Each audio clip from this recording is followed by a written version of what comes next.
The Netherlands, a country famous for its openness, tolerance, and relatively large percentage of population that are religiously unaffiliated, about 50% of the country.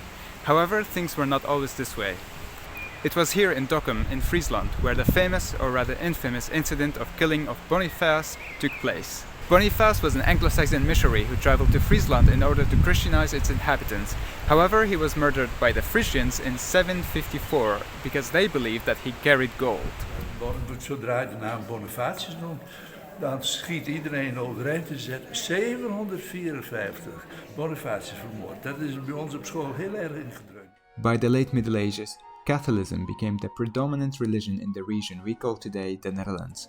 However, in the 16th century, the Catholic Church was under a real threat when on October 21st, 1517, Martin Luther published a document he called Disputation on the Power of Indulgences, or 95 Theses criticizing the Church and perhaps unknowingly starting the Protestant Church.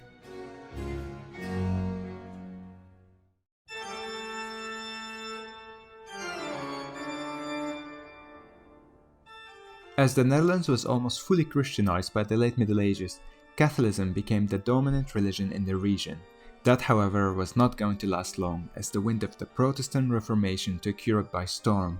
The Reformation proved rather popular among many of the inhabitants of the Netherlands, which by then was under the rule of the Spanish Habsburgs. The Spanish Habsburgs were somewhat tolerant towards the Reformation at first, but later the Habsburg rulers, descendant of the Catholic monarchs and raised on Catholic orthodoxy, decided to put an end to the tolerance of the Reformation in their territory, and began to tighten their grip in the Netherlands. The Dutch, striving for more religious and political freedom, began revolting.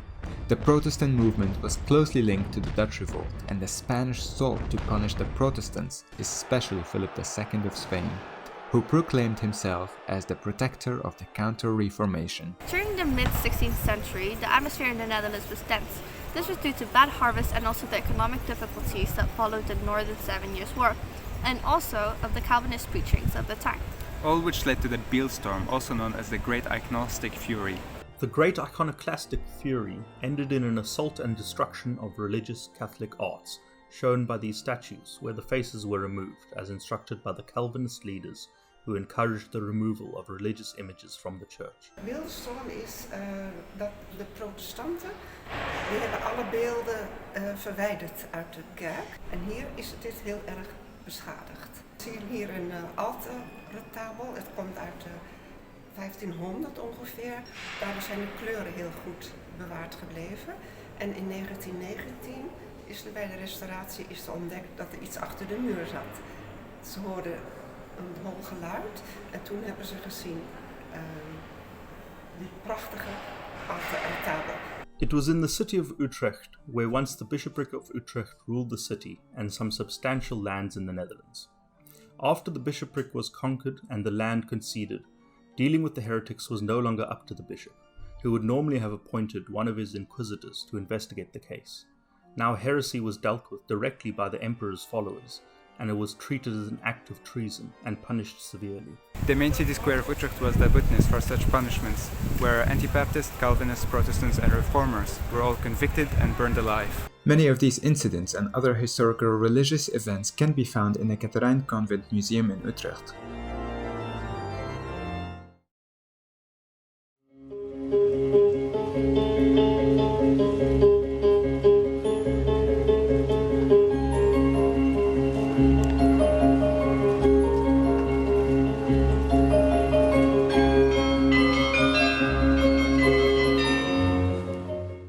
The Museum Catharijn Convent, or St. Catherine's Convent Museum, is a museum of religious art and is located in Utrecht, Netherlands.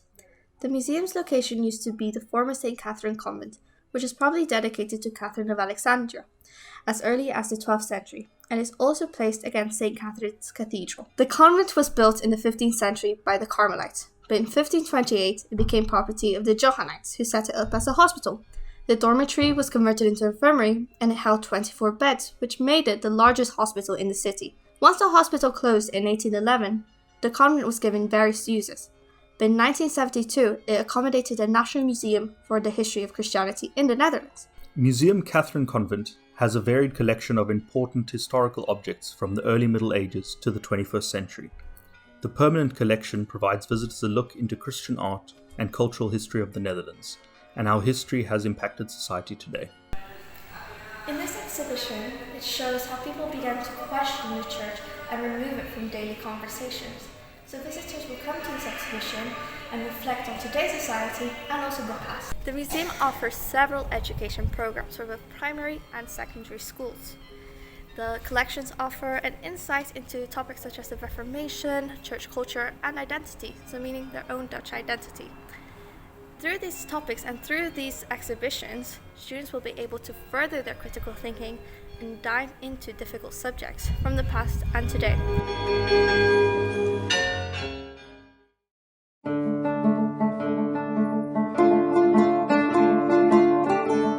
The Netherlands was eventually successful in their fight against the Spanish Habsburgs. Protestantism was seen as highly intertwined with the revolt and the Dutch struggle for independence. Now the main religion in the newly liberated republic was Calvinism. The Declaration of 20 December 1581 officially prohibited the overt practice of Catholic religion. However, while Calvinism became the dominant faith, many Catholics remained faithful. Private churches became common. People practiced in their living room, at work, or in private churches, such as this one, Our Lord in the Attic. The hidden church behind me was used since 1663 onwards, and it was used for masses, baptism, and even weddings, all done in secrecy. The republic that fought for freedom was perhaps not all that free yet. Superstitions still plagued the society. It was here where some 18 men were convicted and strangled to death. Others were burned or cast in the sea as evidence of God's wrath against homosexuals. In the meanwhile, during the 16th century, some witch trials were taking place in the Netherlands, although it was not as common as in the rest of Europe. It still occurred up to the 17th century, and sometimes had high-profile cases. In what is now a museum, Waag Oudewater used to be a place where witches would be weighed and determine if they are innocent or to be burnt at the stake. You can still weigh yourself today and get your own certificate proudly declaring yourself as not a witch. Today in the Netherlands you are free to be a Protestant, Catholic, Muslim, worship in a big church, small church, private or public, or to not worship at all. Looking at Dutch history, we can say that Dutch society is influenced by Christianity. However, as time went on, society began to shift away from religious homogeneity and started paving the way for a more diverse society.